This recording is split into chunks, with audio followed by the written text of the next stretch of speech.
É da natureza do comunista ser surdo, tá? Capítulo 9 de Introdução à Política para Católicos, 4:12 da madrugada.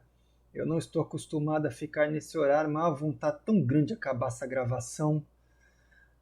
Vamos lá.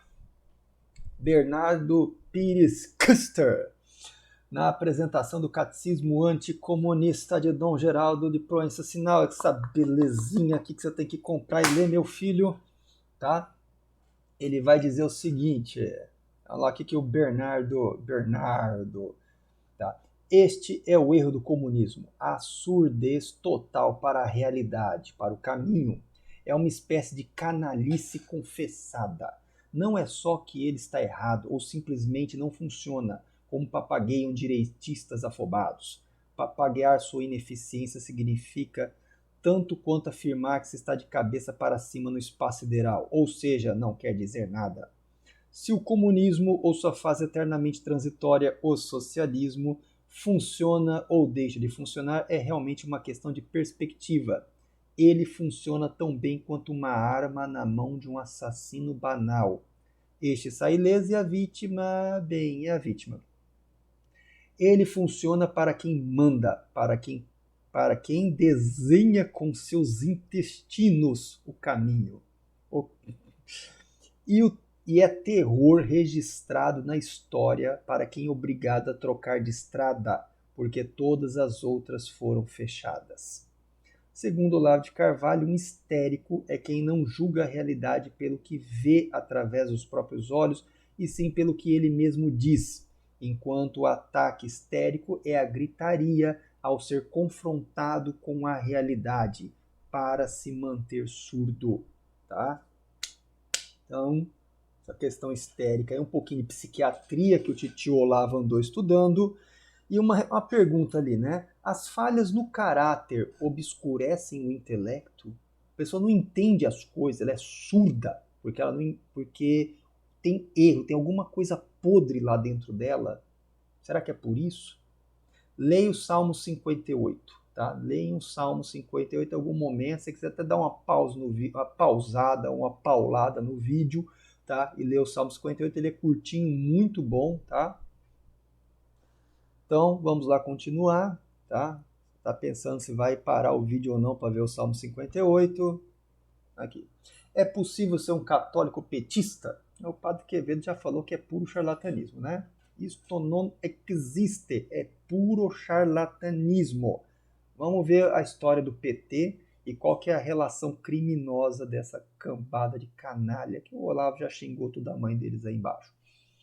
O Partido dos Trabalhadores, essa praga maldita do inferno que é o PT, foi fundado em 1980 pelo metalúrgico e sindicalista Lula e outras coisas que eu não vou falar aqui, que ia ser muito xingamento, que reuniu os guerrilheiros comunistas que perderam ao tentarem impor no Brasil uma ditadura aos modos de Cuba. Inclusive o José Dirceu, que fez treinamento em Cuba como guerrilheiro, espião e tudo mais. O José Dirceu é perigoso. Tá? Essa turma que foi guerrilheiro, quando a foi apertado, tá? Não dedurou os outros. Diferente lá, o Palocci, o Delcídio, que entregou todo mundo lá, né? Espanou, não aguentou o tranco. O Dirceu não dedurou ninguém ainda, nem é o perfil dele fazer isso, sem vergonha. Em 1990, Lula e Fidel Castro criaram o Foro de São Paulo, que reuniu a esquerda da América Latina como forma de manter vivo o comunismo que caía no leste europeu. Já falei um pouquinho disso antes. Faz parte da história do Foro de São Paulo as Farc, grupo comunista, terrorista e narcotraficante da Colômbia. No contexto do Foro de São Paulo, o Partido dos Trabalhadores financiou ditaduras comunistas com o nosso dinheiro. Tá? Então, olha só com quem o PT está envolvido. Tá? A laia que é isso. Muitos católicos são petistas. E o PT cresceu muito devido ao apoio desses católicos progressistas, católicos socialistas, católicos comunistas. Aqui, ó, desde 1962 falando isso. Tá? Então, Olavo tem razão. Você lê o que ele está escrevendo, ele tem razão. Vamos lá. Isto não é um ponto de vista, é confissão. Olha a cara de pau do Lula quando no vídeo, tá? Tem o link aí abaixo, quando ele diz Isso que eu tive que li, acompanhei o vídeo, escrevi tudo que ele falou, coloquei aí, tá? Que ele disse no vídeo, procura o vídeo na internet, escute com suas próprias palavras, onde ele confessa que ele mentiu, tá? E na maior cara de pau, sem nenhum pingo de remorso, ele conta isso dando risada. E tem gente que diz que esse cara é a melhor pessoa ainda, né? Pra acabar. Eu cansei de viajar, o Lula falando, eu cansei de viajar o mundo falando mal do Brasil, gente. Era bonito a gente viajar o mundo dizendo, no Brasil tem 30 milhões de crianças de rua, no Brasil tinha não sei quantos milhões de aborto, era tudo clandestino, mas a gente ia citando números, sabe? Se o cara perguntasse a fonte, a gente não sabia, mas ia citando número. Eu não esqueço nunca, eu estava debatendo, eu, Roberto Marinho e o Jaime Leles em Paris. Eu estava dizendo que o Brasil tem 25 milhões de crianças de rua. Eu era aplaudido calorosamente pelos franceses. O Jaime Leles disse assim para mim: Ô Lula, não pode ter 25 milhões de crianças de rua, porque senão a gente não conseguiria andar nas ruas, Lula. É muita criança. Eu não coloquei o vídeo editado ali, porque eu nem aprendi a fazer edição de vídeo ainda. Já foi difícil aprender, mexer no OBS Studio para montar tudo isso aqui, tá? E essa apresentação está no meu site em PDF, né? Não ia dar para colocar o texto dele, mas você procura aí no link, boa sorte, você pode assistir o vídeo dele falando isso. E aqui tem outro link, né? E eu coloco só um trechinho do cardeal Dom Cláudio Rumes, tá? De fato, eu sou amigo do Lula. O Lula é católico, do seu jeito, tá? Então, essa pessoa aí, tá? Dom Cláudio, amizade. Ainda fala que o Lula católico, né? Ele confessa que é católico, numa entrevista que ele deu lá na Playboy, fala dos negócios lá de umas cabritas também, né? Aquela turma lá quando ele era novo, ele falou coisa como fosse coisa mais normal do mundo. Ah, procura na internet da entrevista do Lula na Playboy, vai ver um pouquinho mais dele. Dom Cláudio Rumes, um cardeal comunista. Vamos falar dessa pessoinha aí, ó. Esse carinha com chapéuzinho vermelho aí. Dom Cláudio Rumes, pupilo de Dom Evaristo Armes, que eu já falei bastante lá no primeiro vídeo, desde quando era bispo, foi sempre ativo na defesa dos sindicatos e amigo de longa data do Lula, a quem defendeu e protegeu durante o regime militar. Nas fotos, ao lado pode-se ver Dom Cláudio, Lula e Frei Beto, depois Frei Beto e Fidel Castro. Frei Beto é pupilo e protegido de Dom Cláudio. Você vai vendo todo mundo se ligando ali as peças, né? Todo mundo amiguinho de todo mundo, as ligações. Aqui você tem um comentário aqui do G1, é da Rede Globo. O cara que escreveu também deve ser esquerdinha, pelo que ele fala, né? Ele coloca isso como uma coisa bonita, né? Dom Cláudio deu início a uma diocese progressista e chegou a se indispor com parte do clero brasileiro que o recriminava por sua posição em favor do movimento sindical, segundo os documentos em que a Confederação Nacional dos Metalúrgicos narra sua história. Olha só, na frase "me diga com quem tu andas, eu te direi quem tu és". Esta frase não está na Bíblia, eu li ela inteira, posso garantir isso. E costuma ser erradamente associada a Jesus, tá? Mas estaria certo em descrever a realidade das pessoas? A frase é muito boa. Deve ter algum filme de Jesus que aparece a frase, né? Me diga com quem tu andas, eu direi quem tu és. E muita gente tem a convicção que ela está na Bíblia. Eu li ela inteira, ela não está lá. Duvida? Vai verificar. Ah, é o pacto, mais um pacto com capeta, né? O Pacto das Catacumbas de 1965 e 2019. Ao final do Concílio Vaticano II, os bispos esquerdistas responsáveis pela fumaça de Satanás na igreja selaram um pacto em prol do espírito do concílio. Um dos participantes foi o cardeal Dom Helder Câmara, mentor de Dom Evaristo Armes, mentor de Dom Cláudio Rumes, que na foto ao lado exibe a estola de que Dom Helder Câmara usou no pacto em 1965. As peças do quebra-cabeça se encaixando. O Sínodo da Amazônia, realizado no Vaticano em 2019, foi convocado pelo Papa Francisco, que também escolheu o cardeal idoso e aposentado Dom Cláudio Rumes para a missão de conduzir todo o trabalho do Sínodo. o próprio Conselho de Sínodos Episcopais foi sugerido justamente por Dom Helder Câmara durante o Concílio Vaticano II, que é o Concílio Vaticano II. Eu li ele em 2008, tá? Li ele, gostei dele, tá? Ele é um concílio ecumênico, ele é válido, tal como outros concílios ecumênicos. Infelizmente, eu só estudei esse concílio. Eu queria ter conseguido estudar outros concílios ecumênicos para entender e perceber o concílio ecumênico mais um concílio ecumênico na fila do pão, tá? Então, ele é bom, precioso, gostei dele, tá? Não tem críticas a fazer, mas eu sei que ele é só mais um no meio do processo. Eu até comprei o Catecismo de Trento na livraria do Bernardo, tá no plástico ainda, tá na fila para ler e para estudar, para poder comparar junto com o Catecismo atual, que eu li ele tá, há vários anos atrás. Volta e meia ter alguma coisa para consultar, mas para poder enxergar o Catecismo atual junto com outros catecismos da história da igreja, como mais um na fila do pão, e achar o equilíbrio ali entre eles. A mesma coisa você vai estudar alguns santos, né? Se você dá atenção demais a esse ou aquele santo, você tem que trabalhar vários santos para você até ver assim, a diferença de personalidade, alguns pontinhos onde alguns errinhos que eles cometeram, algum choque de doutrina entre eles. Eu achei um negócio legal lá entre o Santo Anselmo e o São Tomás de Aquino, tá lá no meu site Natureza de Deus, tá? Uma discordância. Então, até mesmo santos doutores da igreja, a gente vai discordar alguma coisa lá em metafísica, que é um negócio sério, importante, mas ajuda você a ter a noção das proporções ali. E aí, você começando a entender essas proporções, você vai começar a entender outras coisas, tá? Legal isso. Durante o primeiro pacto, em 1965, eles assinaram com sangue. No segundo pacto, assinaram com uma tinta vermelha de urucum. Esse teatro demoníaco faz parte da teologia da libertação, tá?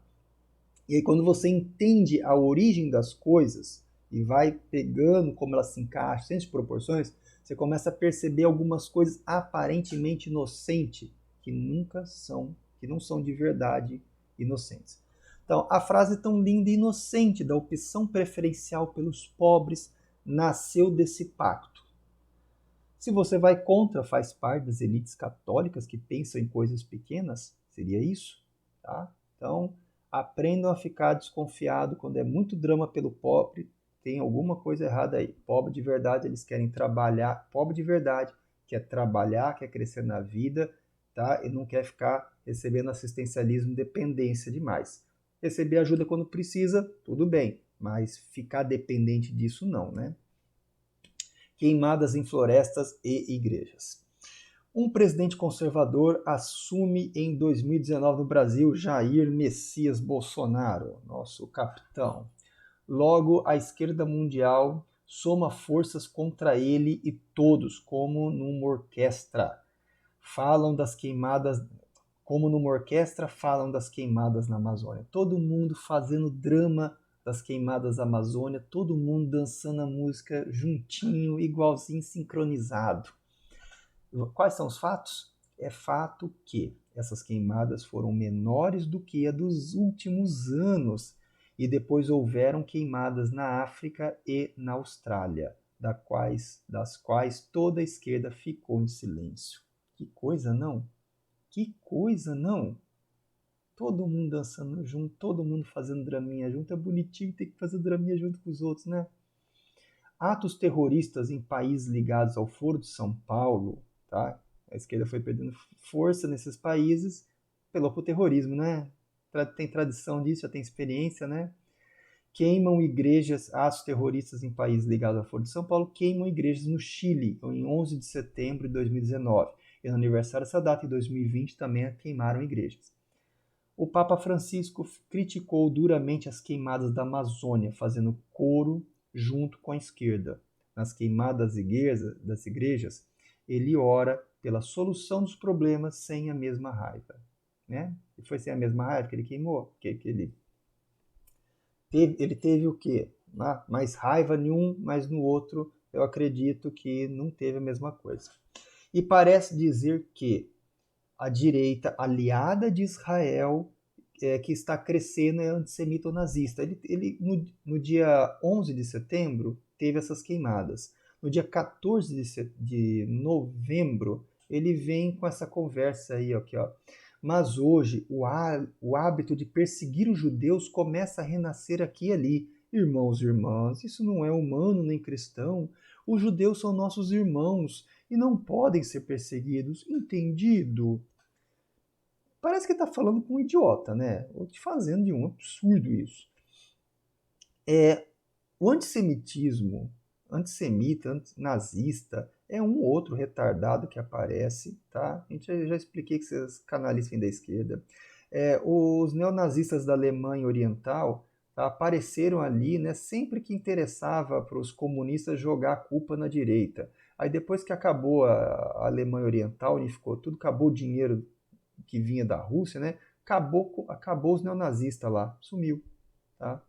E aí você tem aqui uma conversa como se tivesse isso a ver com a direita, que é aquela conversinha básica da esquerda. E coisas muito mais importantes, com queimada na igreja, não teve as mesmas falas. Outra coisa do Papa Francisco, quando teve a questão do aborto na Argentina, recentemente, ele fez uma militância ligando para alguns senadores, né, trabalhando contra o aborto ali. Mas ele não atacou a esquerda, tá, que defende o aborto nitidamente. Então, por exemplo, a direita, né, mais conservadores, né, são radicais contra o aborto. Quem que defende, luta pelo aborto? A esquerda, tá? E essa esquerda, ele ligou para alguns senadores tentando convencer eles, certamente só ligou para senador de esquerda, né, porque da direita já seria voto contra o aborto, óbvio, nem precisaria ligar, mas ele não atacou a moral dos caras para tentar diminuir o poder deles, ele só fez essas ligações, mostrou, sim, e só, tá? Não foi um ataque que realmente ferisse o inimigo. Então, né, voltando a falar do Francisco, o papado deve ser preservado e nenhum papa idolatrado. Nunca tolere o que é intolerável e nem respeite o que é irrespeitável para não ser cúmplice do que é intolerável e do irrespeitável.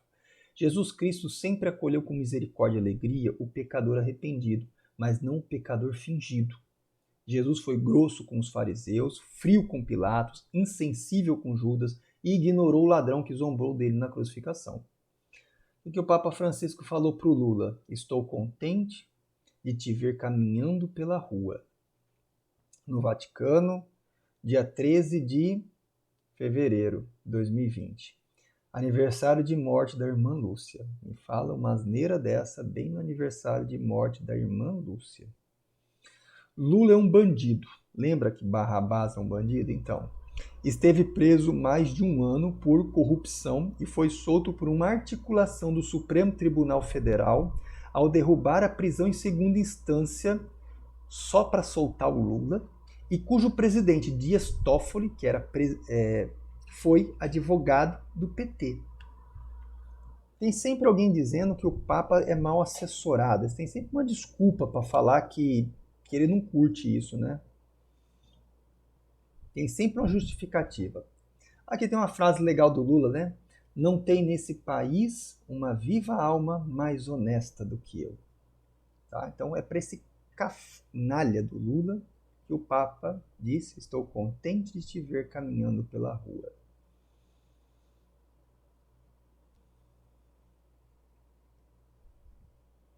As estratégias do Papa Bento XVI. Na primeira estratégia, vamos ver aqui a fotografia primeiro. Atrás da mão do Bento XVI se encontra Nossa Senhora de Fátima. O Bento XVI ele é um conservador, ele teve ação, ele feriu o comunismo, tá?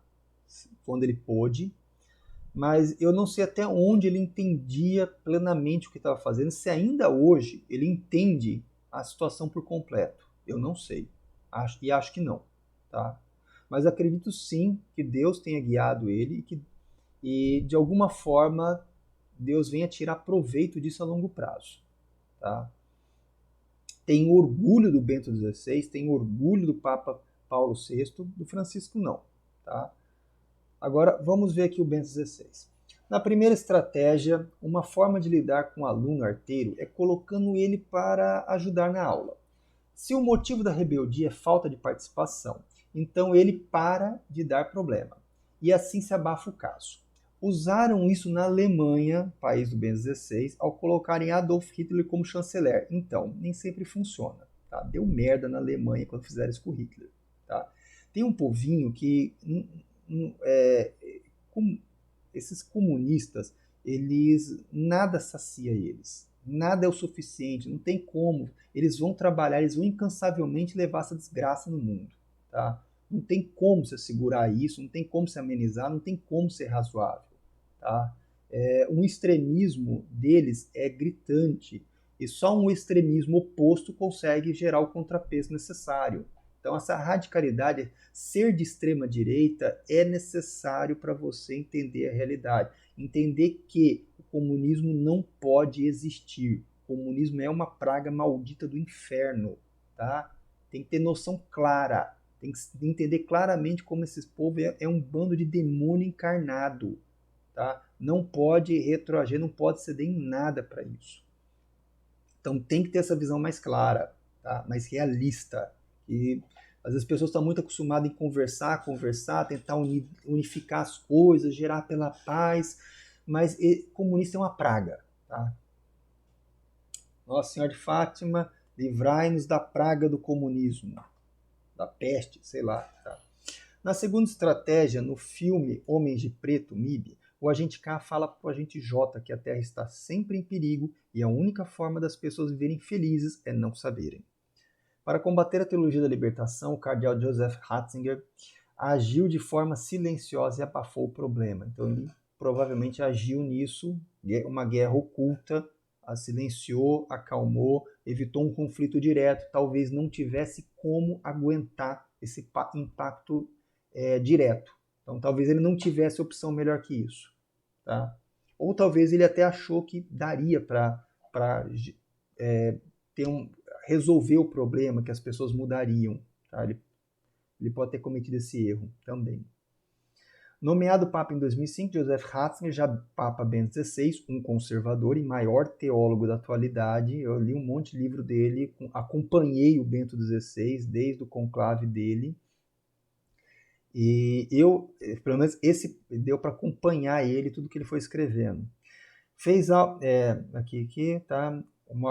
O Bento XVI fez algo estranho, provavelmente pensando nessas duas estratégias. Em 2006, ele nomeou o cardeal Dom Cláudio Rumes, bem cotado ao papado em 2005, como prefeito da congregação para o clero.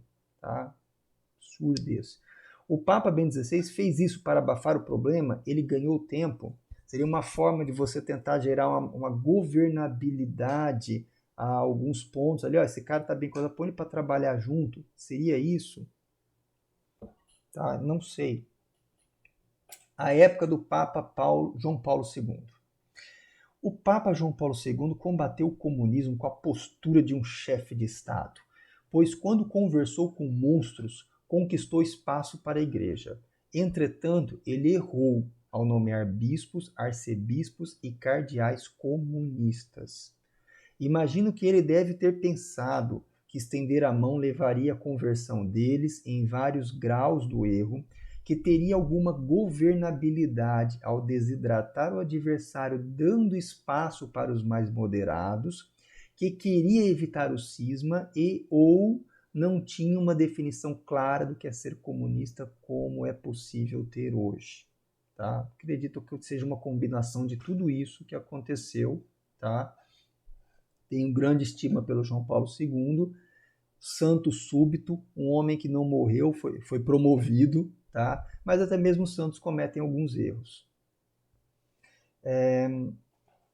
E justo ele que viu o nazismo e o comunismo na Polônia. Tá? A parte da escola de Frankfurt, às vezes, não... Ele falou da cultura de morte, se referindo ao relativismo da escola de Frankfurt. Tá? Podia talvez ter falado, jogar na cara, assim, o nome é comunismo. Tá? Faltou isso.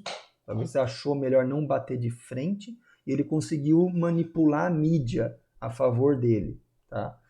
Agora, no Francisco, eu não sinto essa estratégia, essa mente, essa ação, essa sincronia de sentimento que eu vejo no João Paulo II. Na época do conclave, que elegeu o Papa Bento XVI, em 19 de abril de 2005, eu fui batizado dia 19 de abril de 1985, tá?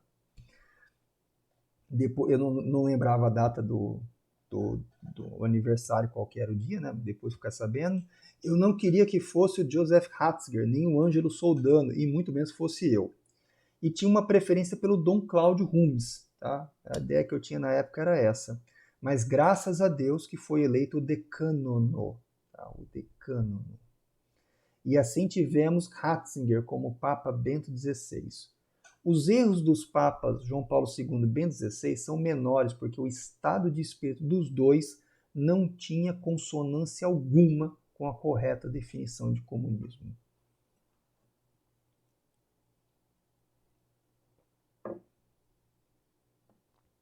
Um grande exorcismo está por vir, então, próximo vídeo, tá? Nós vamos falar sobre isso. Exorcismo. Vamos pegar lá o livro do Exorcismo, ou a Suma Demoníaca. É falar de demônio encarnado, é bom ler os que não foi encarnado também para entender da psicologia e que tem muita semelhança, tá?